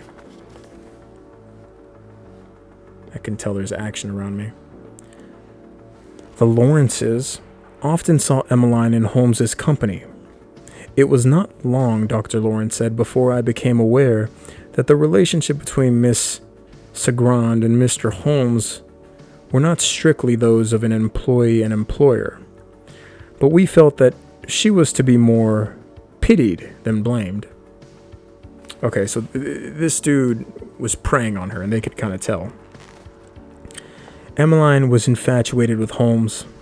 She loved him for his warmth, his caress, his imperturbable calm, and his glamour. Never had she met a man quite like him. He was even the son of an English lord, a fact he had confided in strictest secrecy.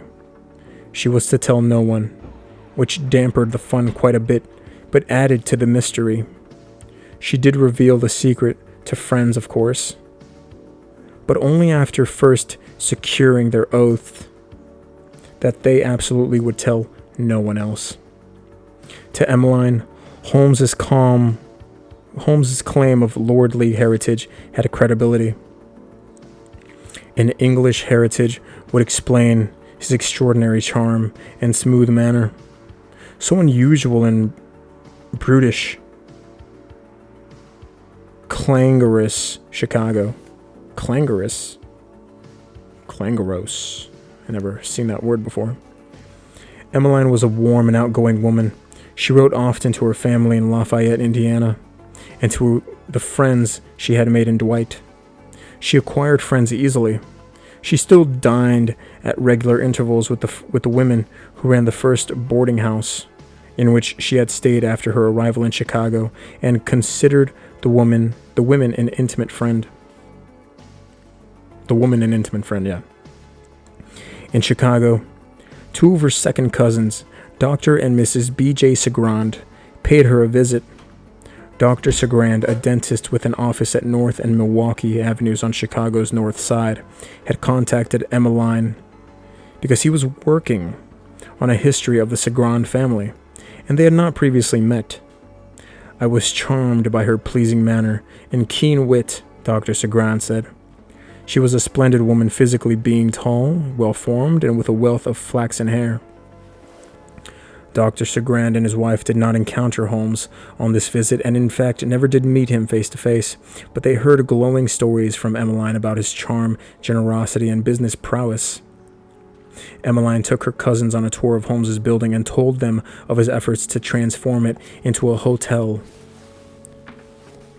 for exposition. Sorry, page flip. For exposition guests. She explained, too, how the elevated railroad being erected over 63rd Street would carry guests directly to Jackson Park. No one doubted that by the summer of 1893, armies of visitors would be advancing on Englewood. To Emmeline, success seemed inevitable. Emmeline's enthusiasm was part of her charm.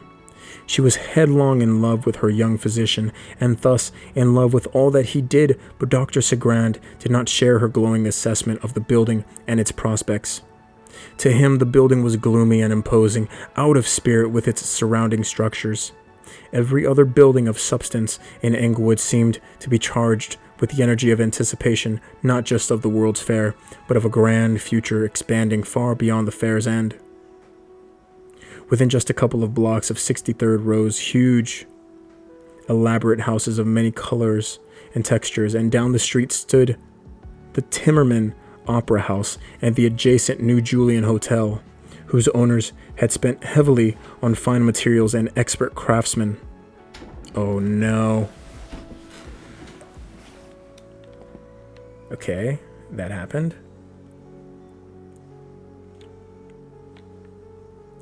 I gotta spend exorbitant materials on craftsmen as well. And get the hell out of here onto a bush. There's no bushes here, really? Hey, Mom. Gotta go hide. Come on, come on, come on, come on, come on, come on, come on. There we go. Alright. Oh, I can't believe that guy didn't grab me.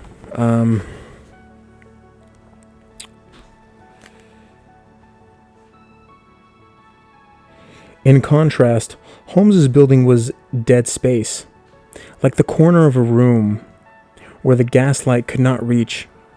Clearly, Holmes had not consulted an architect, at least not a competent one.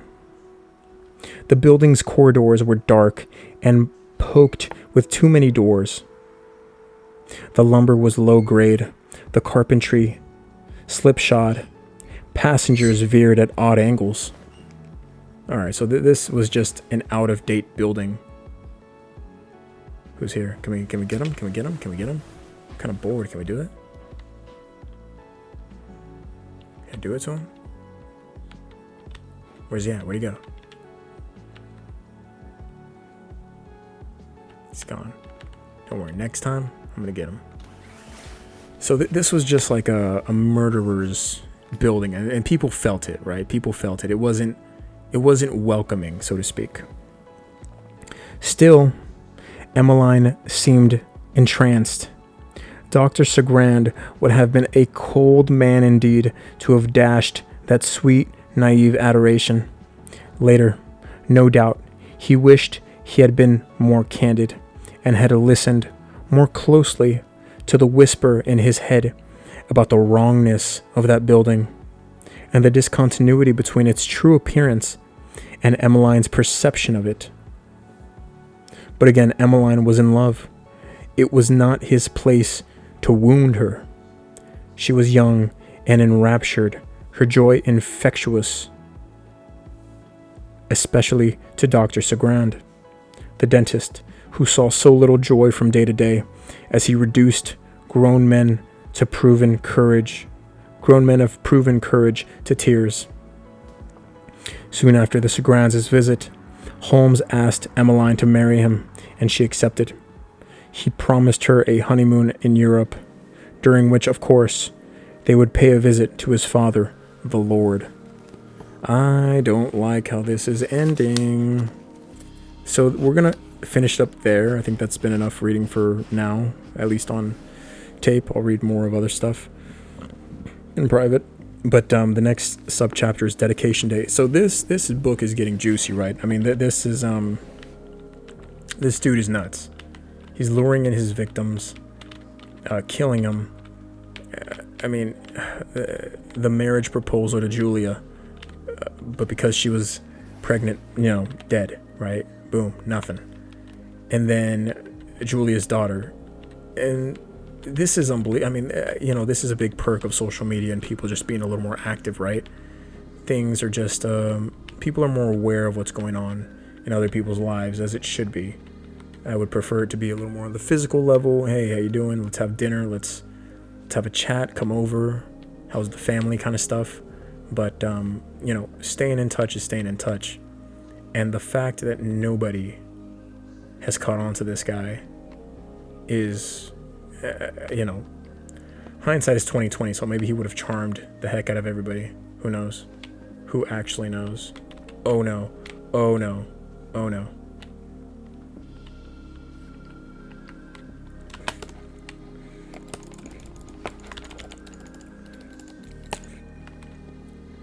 Well, that's how that's gonna end. We're gonna, you know what? I'll spectate.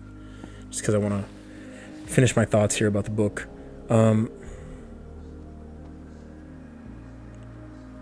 I don't know what to make of the disaster that is the exposition and the committee coming together and their buildings and what they're trying to accomplish and trying to out Eiffel. It just sounds like a massive ego play of them trying to show what they can do, and it's not coming together the way they want it to, but it does seem like they're going to get something. Unfortunately, whatever this something is going to be a colossal circus, if you will. You're about to get sniped from the left. Is going to be a colossal circus that this dude is hitting all his snipe. Good for him. Wow. It's going to be a colossal circus that I think is going to prove to be this Holmes's guy. Holmes is I think it's going to be fodder for Holmes to just go on a killing spree, is what it feels like. I don't know yet. I'm very interested. I think we're a little close to halfway through the book. It's getting good. It's such an interesting read. Kind of a scary read, right? Because it's nonfiction. It did happen. It was a time in America. So, I mean, to think that this could have been anybody, right? And none of us are immune to being naive about the glitz and the glamour, right? Some of us like to go to New York. Some of us dream of going to Hollywood. Some of us dream of whatever, right? I mean, that's essentially what this is. And that's just those poor women, and this dude's just selling them off for cadavers. It's,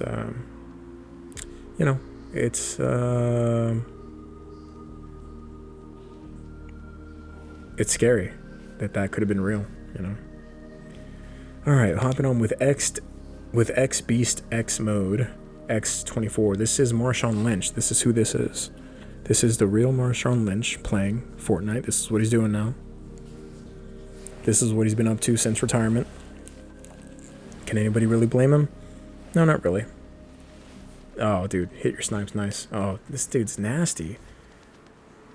Is Marshawn Lynch this nasty with the sniper? What do you? Yeah. Go ahead. I don't know. Yeah, I wouldn't grab that. Is the sniper really that necessary? I mean, if these dudes are smart, they'd push you, man, and all you'd have is the bat, a pump and dump, and you're done. I mean, you got 7 kills, 14 people left. You got to play smart here. You know where the target's at? Play the roof. Yep, smart move. Get an angle.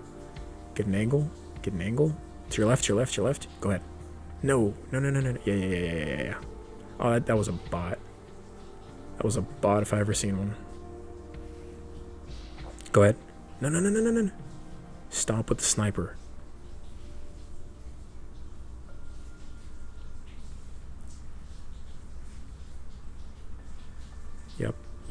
Yep. Is it me or this dude? Is there no recoil here?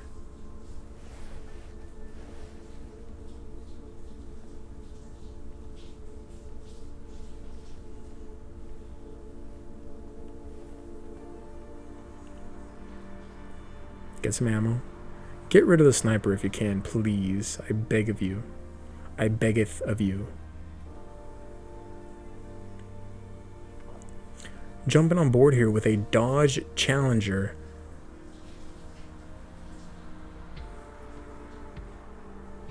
I would stay in the car and I would get some high ground. You're gonna have to fight the zone here. You don't know where he is. Ahead of you to your right. Yep. Probably gonna be under. Go ahead. Did he see him?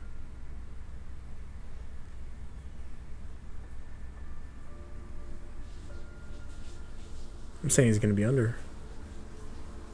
If he's level with you, I mean, I don't know. I feel like you would have seen him already, right?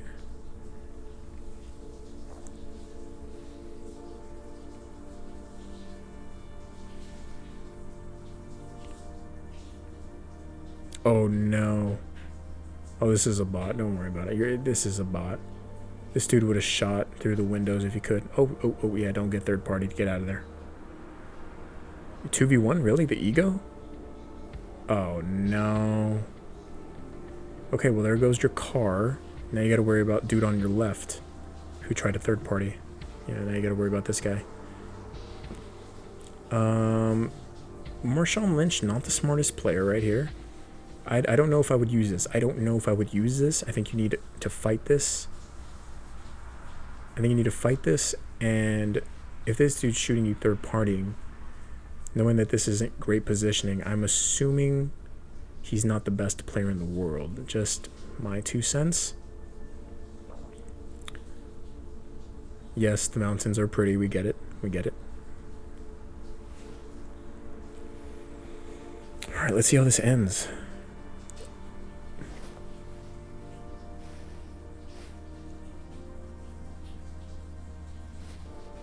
Good patience by Marshawn Lynch. There you go. Now you see him.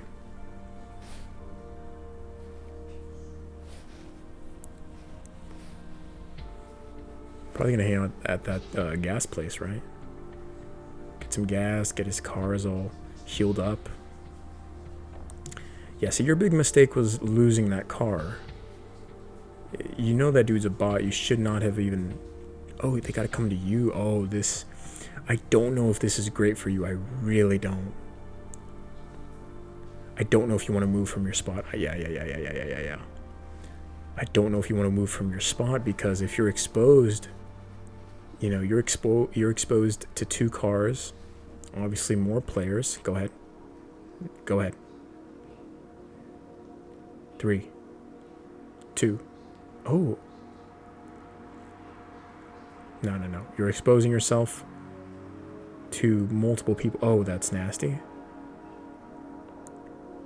You got a car there. Nice. Okay. Go ahead.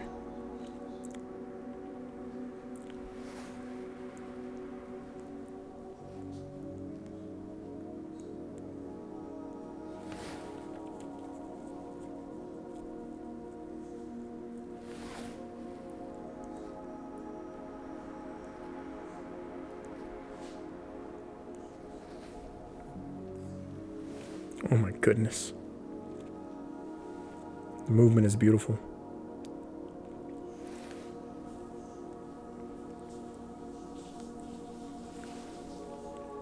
Yeah, get some. Oh no. I don't know if you want to do this behind. Behind is going to be looking right at you. You really want to push this? You're hoping for someone who just has a knee. Oh, what happened?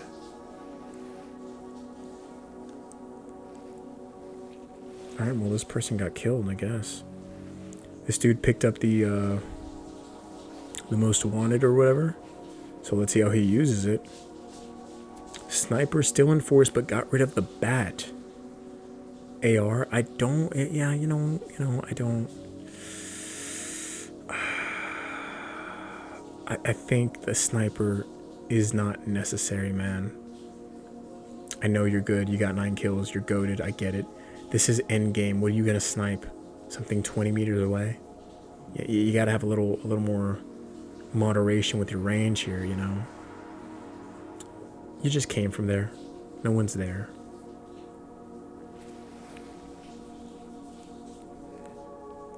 Never mind. To your left. Yep. Yep. Smart moves. Smart moves. I don't. Yeah. Careful. Behind you. No. Dude went around. Behind you. Did you not see him go around you? Go ahead. Smart move. That dude doesn't know what's coming to him. I think you're gonna get effed over behind you. Just my opinion. But it's mine, so it's the right one. It's behind you. Behind you. I would not play this bush.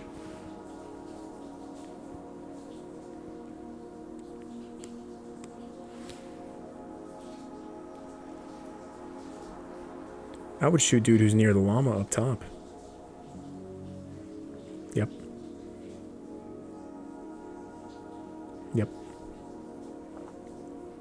Yep, good move. Great move. Are you sure nobody's near you? I swear to you, I feel like someone is right next to you.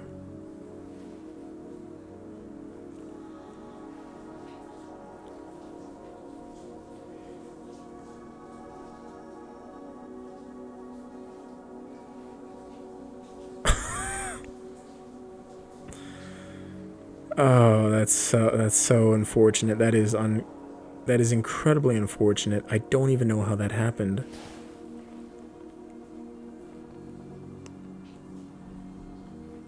It's not like he fell that far either, right? I mean, and he had the bat. I think he was in full sprint. I'm pretty sure. Fabulous shots by this guy. Not making his position too known. Oh, wow. Oh, I don't know if I do that. Go, turn around. Go ahead. Take shots. Shotgun's your best friend.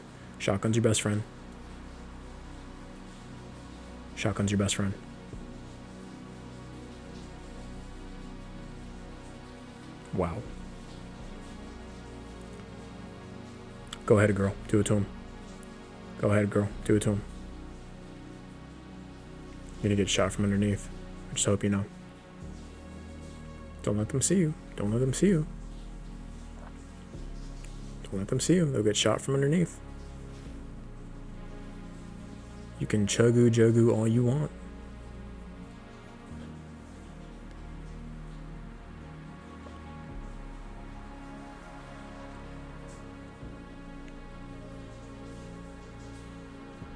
Yep. Go ahead.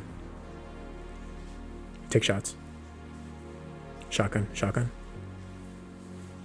Wow.